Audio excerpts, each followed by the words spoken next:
Hoje a gente vai fazer um mergulho profundo numa passagem super importante do livro de Hebreus. A ideia é mapear uma verdadeira jornada espiritual, sabe? Que vai desde a promessa de um descanso até a firmeza de uma âncora de esperança.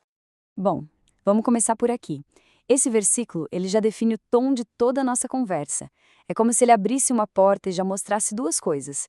Primeiro, uma promessa que continua de pé. E segundo, um alerta bem direto, um cuidado a ser tomado. Então, essa jornada começa com um convite incrível que, na verdade, recoa através das gerações, o chamado para entrar no descanso de Deus. E para a gente entender bem o peso disso, o autor de Hebreus nos dá um exemplo prático, a experiência do antigo Israel. Olha que interessante, eles ouviram a mesmíssima promessa, as mesmas boas novas. Mas a mensagem não se conectou com a fé deles, e por causa da desobediência, eles acabaram não entrando. A lição aqui é muito clara. A chave para esse descanso não é o nosso esforço, mas sim a nossa fé. Tá, mas o que é exatamente esse descanso de Deus? É importante dizer que não se trata de inatividade, de não fazer nada. Pelo contrário, é um estado de paz profunda na alma. Sabe? É aquela tranquilidade que surge quando a gente para de lutar para merecer a salvação por conta própria e passa a confiar totalmente na obra que Jesus já fez.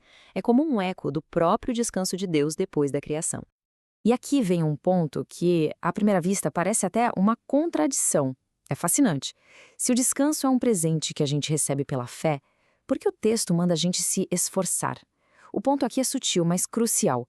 Não é um esforço para conquistar a salvação, mas sim um esforço, uma diligência para a gente se apropriar daquilo que já foi oferecido. É um chamado para levar a sério esse presente incrível. Muito bem. Uma vez que a gente entra nesse descanso, a jornada continua. Ela avança para uma nova etapa. E agora o desafio é outro. É o chamado para a gente sair da infância espiritual e caminhar em direção à maturidade. E a metáfora que o texto usa para isso é universal, né? Todo mundo entende a diferença entre leite e alimento sólido. O leite, ou seja, os princípios básicos da fé, é fundamental no começo, claro. Mas a expectativa é que haja um progresso, que a gente chegue ao ponto de conseguir digerir o alimento sólido, que são as verdades mais profundas. A maturidade, então, se revela nessa capacidade de discernir não só o bem, mas também o mal. E o autor de Hebreus chega a listar esses 6 ensinamentos básicos.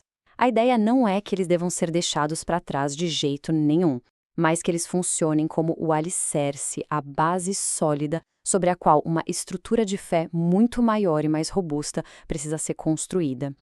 Agora a gente chega numa parte da jornada que, historicamente, já causou muita preocupação, muita discussão, é uma advertência bem séria sobre o perigo de se desviar do caminho.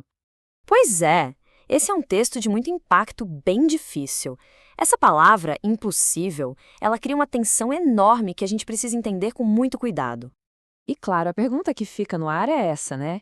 Será que esses versículos estão dizendo que existem certos pecados que são simplesmente imperdoáveis, que podem fechar a porta da graça de uma vez por todas? Então, a chave para entender isso, segundo os comentaristas, é definir exatamente o que o texto quer dizer com caíram. Não se trata de um simples tropeço, de um pecado isolado. O termo técnico aqui é apostasia, ou seja, uma rejeição deliberada, consciente, contínua de Deus, depois de ter conhecido a sua graça. O problema, veja bem, não é Deus se recusar a perdoar. O problema é o coração da pessoa se endurecer tanto que ela se torna incapaz de sentir a necessidade de se arrepender. E depois desse aviso tão forte, a jornada dá uma virada brilhante. O destino final dessa caminhada não é o medo. Pelo contrário, é uma segurança, uma esperança muito profunda. E qual é a base dessa segurança toda? O texto aponta para duas coisas que não mudam, duas garantias que vêm de Deus: a sua promessa e o seu juramento. São dois pilares que não podem ser abalados, porque é como o próprio texto diz, é impossível que Deus minta. E essa garantia dupla nos dá algo que o texto descreve com uma imagem muito forte: uma âncora para a alma. Uma âncora que nos mantém firmes, seguros, mesmo no meio das maiores tempestades da vida, impedindo que a gente saia à deriva. E o mais incrível dessa âncora é onde ela está presa. Não é em nada aqui deste mundo. Ela está fincada lá no santuário celestial, na presença do próprio Deus. Está segura no lugar onde Jesus já entrou por nós, como nosso precursor, nosso sumo sacerdote. E assim, essa jornada através de Hebreus nos mostra um caminho completo. Começa com uma promessa de descanso, passa por um chamado à maturidade e culmina numa esperança que é absolutamente segura. E a análise termina com uma reflexão final que ecoa até hoje, no meio de todas as correntes da vida. Onde é que a nossa esperança está ancorada?